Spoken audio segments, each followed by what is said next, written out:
नमस्कार दोस्तों, आज हम पढ़ेंगे शब्दकोश से खोजकर अर्थ और बोध प्रश्नों के उत्तर। इन्हें बहुत आसान भाषा में समझेंगे ताकि परीक्षा में पूरे अंक मिल सकें। तो चलिए बिना समय गंवाए शुरू करते हैं। सबसे पहले शब्दों के अर्थ। तरस अर्थात दया या कृपा। कोप अर्थात क्रोध या गुस्सा।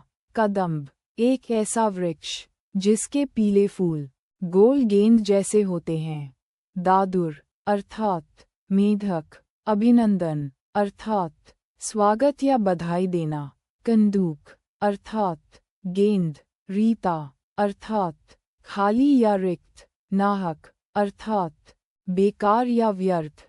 कंठ अर्थात गला। दमक अर्थात चमक। टहनी अर्थात डाल या शाखा। ललचाई अर्थात लालच से भरी हुई। दामिनी अर्थात बिजली। पंख अर्थात कीचड़। मेघ अर्थात बादल। अब बोध प्रश्नों के उत्तर। प्रश्न 1, मेघ बजने से कवि का क्या आशय है? उत्तर, मेघ बजने से कवि का आशय बादलों के गरजने और गड़गड़ाहट की आवाज करने से है।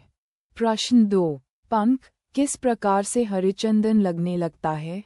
उत्तर, वर्षा ऋतु में सूखी मिट्टी पानी पाकर कीचड़ बन जाती है और धरती के सौंदर्य तथा सुगंध के कारण वही पंख हरिचंदन के समान सुंदर और पवित्र लगने लगता है। प्रश्न 3, वर्षा के आगमन से क्या क्या परिवर्तन होने लगते हैं? उत्तर, वर्षा के आते ही बादल गरजने लगते हैं, मेढक टर्राने लगते हैं, धरती की प्यास बुझ जाती है, पेड़ पौधे हरे भरे होकर झूमने लगते हैं और चारों ओर हरियाली छा जाती है। प्रश्न 4, कदम्ब किसके समान झूलता दिखाई दे रहा है?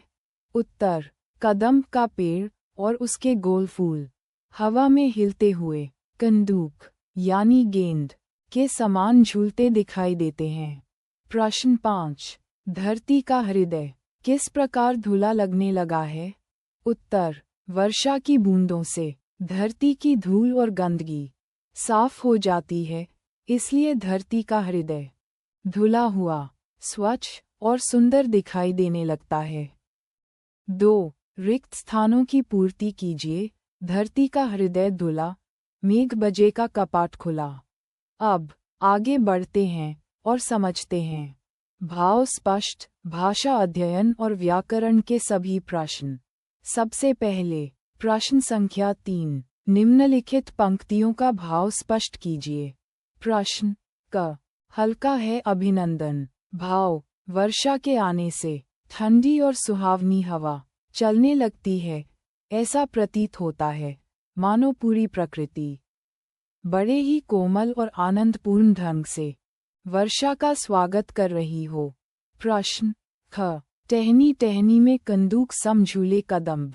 भाव, वर्षा ऋतु में कदम्ब के पेड़ की हर एक टहनी हवा के झोंकों से इस प्रकार झूमती है मानो उसकी डालियों पर गेंद के समान गोल गोल फूल झूल रहे हों। अब भाषा अध्ययन। प्रश्न 1, निम्नलिखित शब्दों के तुकांत शब्द लिखिए। चंदन, वंदन, अभिनंदन, रीता, बीता, गीता, तरस, बरस, सरस, चमक, दमक, धमक। प्रश्न 2, धिन धिन शब्द युग्म की तरह अन्य ध्वन्यात्मक शब्द लिखिए। अड़म अड़म, झर झर, टप टप, चम चम। प्रश्न 3, कविता की जिन पंक्तियों में अनुप्रास अलंकार है उन्हें लिखिए। पहली पंक्ति, टहनी टहनी में कंदूक सम झूले कदम्ब। यहाँ ट और क वर्ण की आवृत्ति हुई है। दूसरी पंक्ति, दादुर का कंठ खुला। यहाँ क वर्ण की आवृत्ति हुई है। तीसरी पंक्ति, धिन धिन धा धा कड़े का धा। यहाँ ध वर्ण की बार बार आवृत्ति हुई है। प्रश्न 4, निम्नलिखित शब्दों में प्रयुक्त उपसर्ग अलग कीजिए। अभिनंदन, अभिजोड़ नंदन, अभिवादन, अभिजोड़ वादन, विराग, वी जोड़ राग, प्रवचन, प्र जोड़ वचन, अभियोग, अभि जोड़ योग, वियोग, वी जोड़ योग, प्रयोग, प्र जोड़ योग। प्रश्न 5, सही विकल्प चुनिए। प्रश्न क, कल सरिता अभिवादन समारोह में गई थी। सही उत्तर अभिवादन। प्रश्न ख, लिखाई, ललचाई, पढ़ाई। इन शब्दों में आय प्रत्यय है। सही उत्तर आय। इसी प्रकार आसान भाषा में सभी प्रश्न उत्तर और शब्दार्थ सीखने के लिए वीडियो को लाइक करें, चैनल को सब्सक्राइब करें और बेल आइकन को ज़रूर दबाएं। धन्यवाद।